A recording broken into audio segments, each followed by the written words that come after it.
Have you ever noticed that sometimes everything seems normal, yet you still don't feel good? Nothing terrible happened.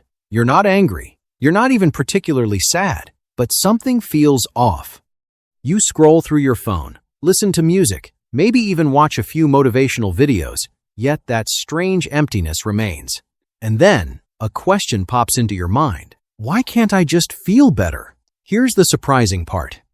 Your brain can begin shifting your mood in a matter of seconds without changing your circumstances, without forcing positive thoughts, and without waiting for motivation to magically appear. In this video, you'll discover 3 simple psychological techniques that can help interrupt negative states and create a quick mental reset. And make sure you stay until the end, because the third technique is the most powerful. It's the one that can completely change the way your brain responds to stress and low moods. Let's begin with something interesting. Imagine 2 people going through the exact same difficult day. They face the same traffic, the same pressure, and the same frustrating problems. Yet by the evening, one person feels exhausted and miserable, while the other seems relatively calm and okay. What creates the difference? It's not the situation. It's the brain's immediate reaction to the situation. Your brain wasn't built to make you happy all the time. Its primary job is survival. It reacts quickly to anything it considers important. And once you understand those reactions, you can learn how to influence them. That's exactly what these 3 techniques are designed to do. Let's start with the first one. Technique number 1, the facial signal effect. Most people believe emotions only flow in one direction, from the brain to the body. But psychology shows that communication also happens in reverse. Your brain constantly receives information from your body and uses that information to decide how you feel. One of the strongest sources of that feedback is your face. Try this for a moment. Raise your eyebrows slightly. Relax your jaw. Allow a gentle smile to appear. Not a big forced grin, just a small natural lift. Hold it for about 15 seconds. While this seems simple, something important is happening behind the scenes. Your brain begins receiving signals associated with safety and relaxation. When the brain detects safety, it gradually reduces stress responses and becomes less defensive. You didn't force an emotion. You simply changed the signal.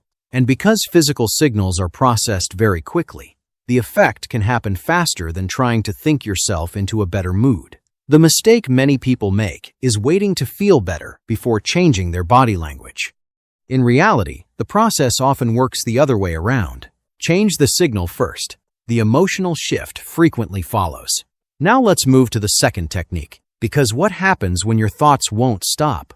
What if your mind keeps replaying problems, worries, and stressful scenarios? That's where this next method becomes incredibly useful. Technique number 2, name the emotion.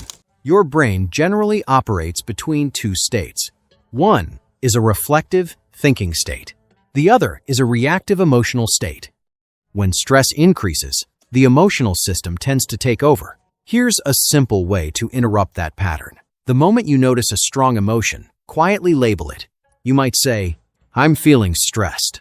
I'm feeling anxious. I'm feeling frustrated. That's all. No analysis. No trying to solve anything. Just identify the emotion. Research suggests that putting feelings into words can help reduce their intensity because it activates areas of the brain involved in awareness and reasoning. Instead of becoming completely absorbed by the emotion, you begin observing it. Think about standing in a storm. When you're caught inside it, everything feels overwhelming. But when you're safely watching from a window, the storm is still there, yet your experience changes. Labeling emotions creates that small but powerful distance, and your brain finds it difficult to fully react and fully observe at the same time. That's why this technique often creates relief surprisingly quickly. Now imagine combining the first 2 methods. Your body is signaling safety. Your mind is recognizing what's happening without getting trapped in it. That's already powerful.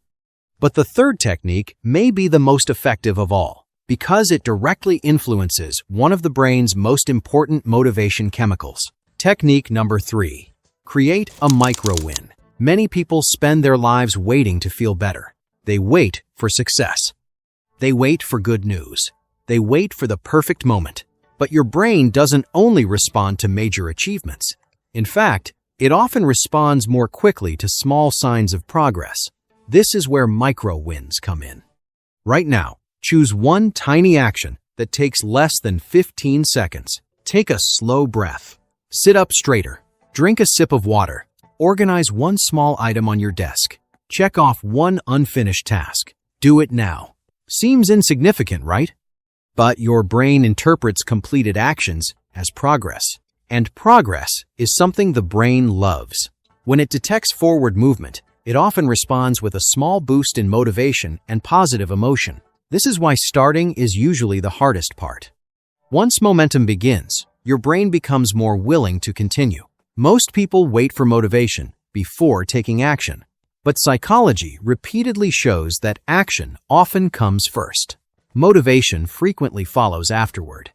That's why micro-wins are so useful. Feeling stuck? Create a micro-win. Low energy? Create a micro-win. Bad mood?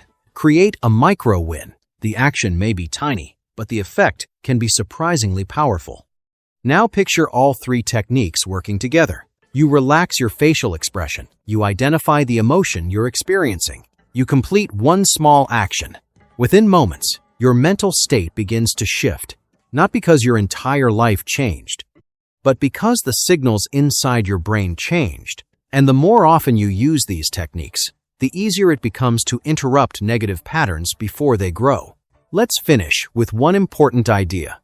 Most people spend years searching for happiness somewhere outside themselves, but often the first step isn't finding something new.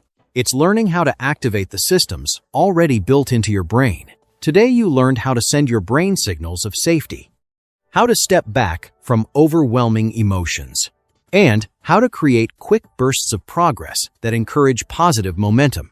The next time you feel stuck, stressed, or emotionally drained, remember these three simple techniques. Because sometimes feeling better doesn't require a completely different life. Sometimes it starts with a small shift, a simple signal, and a few seconds of intentional action.